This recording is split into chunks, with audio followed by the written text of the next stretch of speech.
Hello বন্ধুরা, সব কেমন আছো? দেখো আজকে শনিবার আমাদের কি রান্না হচ্ছে দেখো। ওলকপি আলু আর বড়ি বড়ি দেখাবো, ডালের বড়ি ভাজা। ডালের বড়ি দিয়ে ওলকপি আলুর তরকারি হবে। হ্যাঁ, আর হবে পালং শাক দিয়েও ডালের বড়ি হবে, সেটা হেবি সুন্দর লাগে, মাখা মাখা। পালং শাক বেঁচে রেখে দেওয়া আছে। হ্যাঁ, পালং শাক, এটা হচ্ছে হলুদ বড়ি। কি ডালের বড়ি কে জানে? এইটা হচ্ছে মানে কি খেসারির ডাল কিংবা মটর ডালের বড়ি হবে, হলুদ রং। হলুদ রং। আর এই বড়িটা সাদা ডালের বড়ি, বিউলি ডালের বড়ি। এই জন্য এইটা এই তরকারিতে দেবো। এই বড়িটা ওলকপি দিয়ে নিরামিষ তরকারি মাখা মাখা হবে। একটু আমরা খাওয়ার সমস্যা হয়ে যাবে, নাহলে আমাদের অন্যদিনও মাছ দিয়ে তরকারি আর কোনো চিন্তা হয় না। মাছ চিংড়ি সব খাওয়া হবে, শুধু শনিবারটা আমরা নিরামিষ খাই। হ্যাঁ, ওই জন্য এই শনিবারের জন্য কী রান্না হবে, কী করবো করে তারপরে আমাদের বাড়ি একজন আসবে খাবে। দেখা যাক, যদি একটু এইগুলো করে যদি একটু সময় হয় একটু ডাল করবো, আর না হলে এই তরকারিটা খাইয়ে দেবো। এই তরকারিটা খাইয়ে দেবো, কারণ আমাদের বাড়ি শনিবার আমাদের সমস্ত আত্মীয় স্বজনের বলছি আসলে নিরামিষ, ভুল করে কেউ আমাদের বাড়ি আসবেন না, খাওয়ায় কষ্ট হবে। কারণ আর এখন তো শীতের সবজি অনেক কিছু পাওয়া যায়, কষ্ট কম হবে। একদিক তো ভালো, যত সবজি সব রকম সবজি আনবো এনে খাওয়া।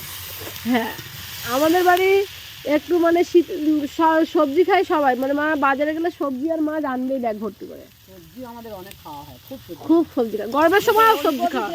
ওলকপি দিয়েছি, আলু কম। হ্যাঁ, ওলকপিটা আমি ভালোবাসি খুব, ওই জন্য ওলকপি আলু ডালের বড়ি দিয়ে রান্না করলে ভালো লাগবে। আর পালং শাক সিদ্ধ, ওটাও আলু দিয়ে পালং শাক সিদ্ধ ডালের বড়ি দিয়ে মাখা হবে। ডালের বড়ি ভেঙে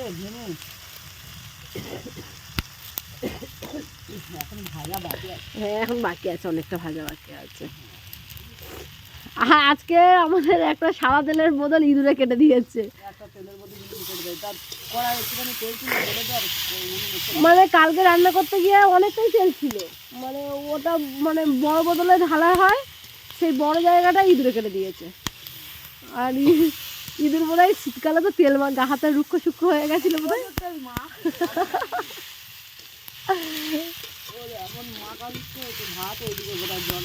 জল গরম হয়ে গেছে মনে হয়। হ্যাঁ, না বাকি আছে একটু, জাল কম পড়ছে না, ওই জন্য এটা ভাজার জন্য অল্প অল্প করে জাল দিচ্ছি না। হ্যাঁ হ্যাঁ, 1 ঘন্টার মধ্যে রান্না শেষ হবে। উনুন এত ভালো, খড়ের জাল তো। এই তো জ্বলছে খড়ের জাল। আমরা গ্যাসে রান্না করে দেখেছি, কাঠের জালে রান্না করে দেখেছি, মোটামুটি এই জালে এত তাড়াতাড়ি রান্না হয়ে যায় ভাবনার বাইরে। 1 ঘন্টার মধ্যে দুটো তরকারি ভাত হয়ে যাবে। তোমার মানে জাল দিতে পারলে হয়। খুব সুন্দর এই খড়গুলো কেটে রেখেছে। এই যে খড়, এই খড়ের জালে যে রান্না হচ্ছে, এই আমার বাবা আর আমি দুজনে মিলে কেটেছি। এখনো অল্প কেটেছি, বেশি কাটিনি, অল্প কেটেছি, এখনো কাটতে বাকি আছে। হ্যাঁ, খড় এখন 2-3 মাস জ্বলবে আমাদের। গ্যাসে আমার সত্যি কথা, গ্যাসে রান্না করতে আমার একদম ভালো লাগে না। আমার কি মার কি দুজনে গ্যাসে রান্না করতে অত ভালো লাগে না।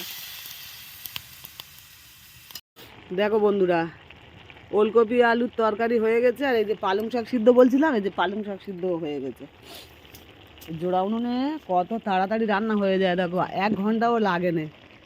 আলু পালং শাক সিদ্ধ, আর এই যে ডালের বড়ি এই ভেজে রেখেছি, এটা ভেঙে গুঁড়ো গুঁড়ো করবো করে, আর এই যে পালং শাক আলু সিদ্ধ মাখা হবে, মেখে ওর মধ্যে দেবো। আর কাঁচা তেল, কাঁচা লঙ্কা এর মধ্যে দিয়ে, পেঁয়াজ কুচি কুচি করে দিয়ে, আর এটা মাখলে তো খুব সুন্দর লাগবে। পালং শাক আলু সিদ্ধ আর এর সঙ্গে বড়ি ভেজে ভেঙে দিয়ে করতে হবে। যে আমাদের হয়ে গেছে, পালং শাক আলু সিদ্ধ হয়ে গেছে।